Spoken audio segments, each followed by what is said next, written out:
There he goes. Look at, he's going. He's never late. Look at his feet. Look at his feet. Toby, what are you doing, bud?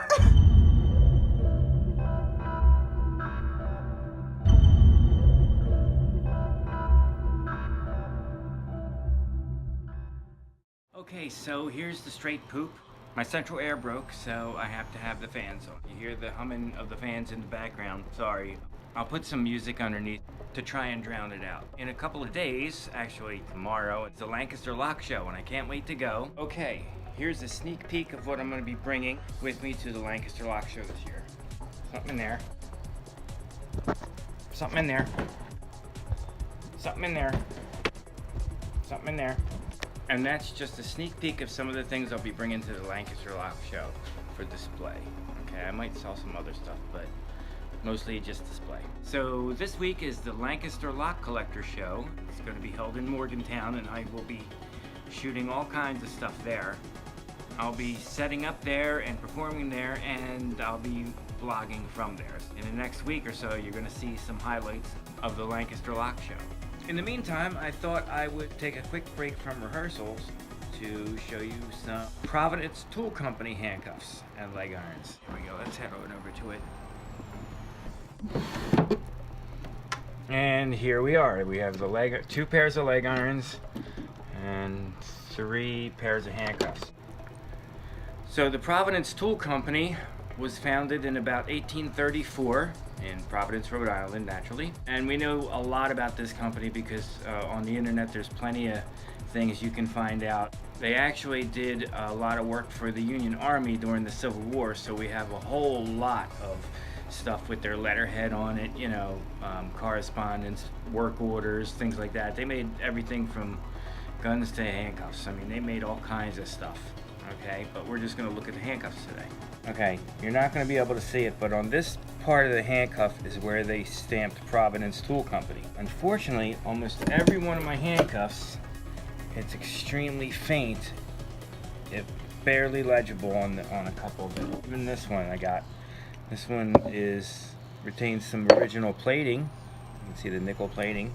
It's really difficult to read. It's almost as if all the cuffs in my collection from Providence were laid with the marking side up, and it just got screwed up over the years. I have it really clear on the leg irons. I mean, you can see it on these. It's probably not going to show up on camera. See? Probably not. So, let me show you the leg irons. You can see it very well. There you can see Providence Tool Company. There's the marking. These are the leg irons, 1 pair, and I want you to notice the size of this ring. Both pairs of leg irons are identical in almost every way, except for one thing. It's the ring linking the cuff to the chain, much bigger in one pair than the other. You can tell it's hand hammered and all that. Providence Tool Company. And another thing is that I've noticed with Providence, the top of the lock tube, where they close it off, is super round. It's like got a hump to it. Same with the handcuffs. Whereas most British ones are flat across, these actually rise up. Just like that. Story about these cuffs, they retained an awful lot of plating, as you can see, which I wasn't even aware until I got these, that Providence Tool Company cuffs came plated. Apparently they do, or did.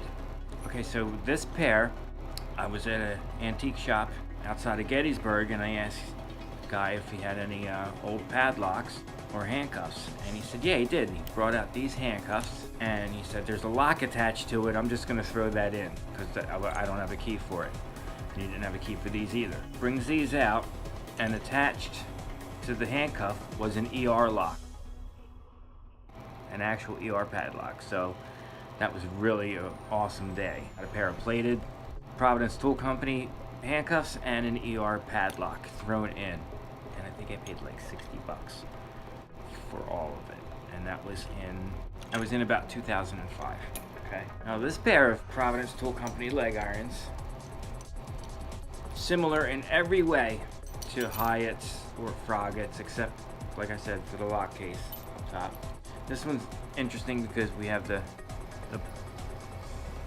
pump on that one, but on this one it looks like there was an early repair. It actually gives you an insight into the way they manufacture it. See the circle, so this stuff would have been hammered down over it. So this was pretty much my first pair of Providence Tool Company handcuffs. And then later on I got another pair at a flea market, I think is where I got these. One side's a little funky, but this one also had some remnants of plating on it, which was pretty cool. These are the better pair of leg irons I have. Providence Tool Company, obviously, they pretty much mimicked what was going on in England at the time as far as the Derby type restraints. So here's the leg iron. It's in pretty good shape. No plating on it. And of course it has the swivel right there. So these leg irons came with the original key. And here's the story, right? One time, right after I got them, I was throwing out a couch. And me and my buddy took the couch out to the sidewalk, you know, for the bulk trash to pick up.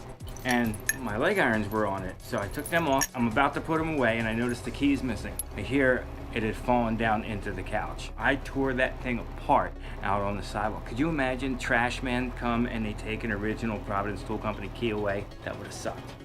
So they work just like any other screw key. And there you go. Exactly the same function and design as the British Derbys.